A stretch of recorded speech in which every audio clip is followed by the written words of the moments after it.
역사의 어두운 페이지를 넘기다 보면 늘 마주치는 질문이 있죠.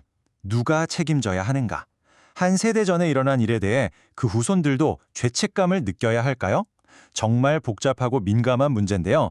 오늘 이 집단적 죄책감이라는 개념을 한번 제대로 파헤쳐 보겠습니다. 자, 이 질문 여러분은 어떻게 생각하시나요? 이게 그냥 간단한 문제가 아니에요. 국가와 국가의 관계, 세대 간의 갈등, 심지어 우리 각자의 정체성까지 흔들 수 있는 문제거든요. 어떤 사람들은 당연히 책임이 있다고 말하고 또 다른 사람들은 아니, 내가 한 일도 아닌데 왜? 라고 되묻죠. 오늘 우리의 이야기는 바로 이 팽팽한 대립, 그 한 가운데서 시작됩니다. 철학자 수전 리먼은 이렇게 말했습니다. 집단은 과거에 대한 집단적 책임뿐 아니라 집단적 죄책감도 가진다. 어떠세요? 꽤 설득력 있게 들리죠? 왠지 그럴듯하게 느껴지기도 하고요. 하지만 만약 이 생각이 우리가 진실로 나아가는 걸 방해하는 아주 위험한 착각이라면 어떨까요? 네, 바로 이 지점에서 심리학자 콜린 커빙턴은 집단적 죄책감이라는 개념 자체에 근본적인 문제가 있다고 지적합니다. 그녀는 이게 진정한 성찰이 아니라 오히려 문제를 더 꼬이게 만드는 일종의 환상에 가깝다고 주장하는데요. 도대체 왜 그런 건지 지금부터 자세히 들여다보죠. 커빙턴이 비판하는 핵심은 이렇습니다. 모든 문제의 시작은 세상을 선과 악으로 딱 나눠버리는 흑백 논리라는 거예요. 이런 관점은 자연스럽게 한쪽은 가해자, 다른 쪽은 피해자라는 아주 단순한 구도를 만들어내죠. 하지만 진짜 위험한 건 바로 이 다음입니다. 이런 구도는 사실 우리 모두가 어떤 상황에서는 악에 가담할 수 있다는 불편한 진실을 보지 못하게 만들거든요. 그래서 커빙턴은 아주 명확한 선을 긋자고 제안합니다. 죄책감은요, 오직 개인이 느끼는 감정이라는 거죠. 내가 직접 행동하고 내 의지로 선택했을 때만 진짜 죄책감이 성립된다는 거예요. 하지만 책임은 다릅니다. 책임은 집단이 함께 질 수 있다는 거죠.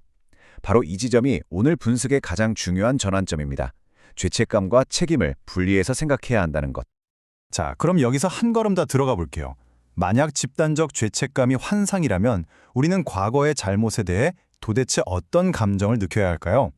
커빙턴은 그 답을 우리가 자주 헷갈리는 두 감정, 바로 죄책감과 수치심의 차이에서 찾습니다. 이 둘의 차이를 이해하는 게 오늘 이야기의 하이라이트라고 할 수 있겠네요. 한번 보세요. 죄책감은 본질적으로 나를 방어하는 감정입니다. 그들은 잘못했고 우리는 달라. 이렇게 선을 그어서 심리적인 안정을 얻으려는 시도죠. 하지만 수치심은 정반대입니다. 어떻게 우리 공동체가 저런 끔찍한 일을 저지를 수 있었을까?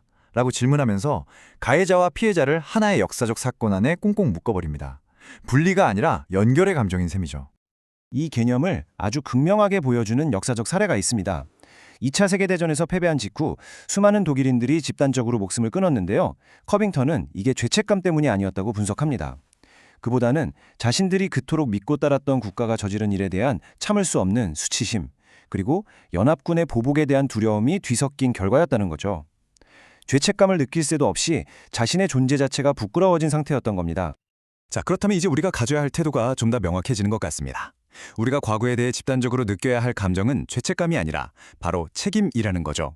그리고 아주 중요한 건 그 책임이 과거가 아니라 현재와 미래를 향해야 한다는 점입니다. 여기서 말하는 집단적 책임이라는 건 과거의 죄를 깨끗하게 씻어내자는 게 아닙니다. 그건 불가능하니까요. 대신 과거로부터 교훈을 얻어서 어떻게 하면 다시는 그런 비극을 만들지 않을 수 있을까를 묻는 거죠. 이건 현재와 미래를 향한 일종의 정치적 의무입니다. 초점을 과거에서 미래로 옮기는 굉장히 건설적인 생각의 전환이죠.